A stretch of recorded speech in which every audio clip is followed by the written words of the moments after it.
All right, let's go to the SMH. Sydney water limits to be eased. The Berejiklian government will wind back water restrictions in 2 weeks after Sydney's dams reached 80% capacity following the recent downpours across Sydney. State Cabinet yesterday agreed to ease the restrictions from March 1 when they will be returned to level 1. The 2-week delay is to ensure water quality has improved after the bushfires.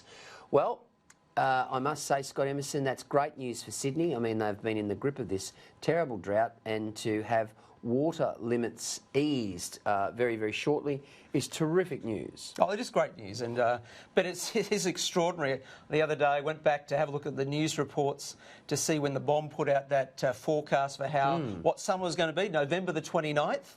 They did a briefing out there saying it's going to be a very, very dry summer. Don't expect any heavy rains until April. And it just shows you can get that very, very wrong. And for those who have gone through both on the east coast there, to see that heavy rain, what a difference it was to the forecast. A welcome failure by BOM in terms of that, because we're seeing the relief there. Well, you might talk about BOM, but there's a bloke called Tim Flannery. Flannery has predicted from 2004 that Adelaide will run out of water, Brisbane will run out of water, Perth will run out of water. He's basically said that we're buggered.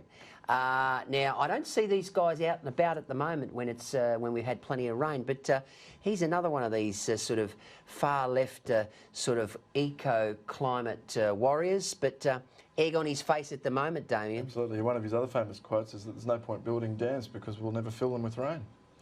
Absolutely extraordinary. Wouldn't we have loved a few dams around the south? Former Australian of the Year.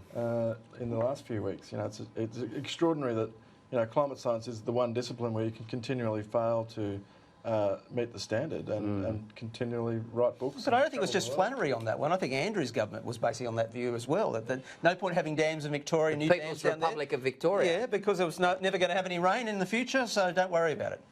Crazy. I think just as a nation, we do need to learn from these things.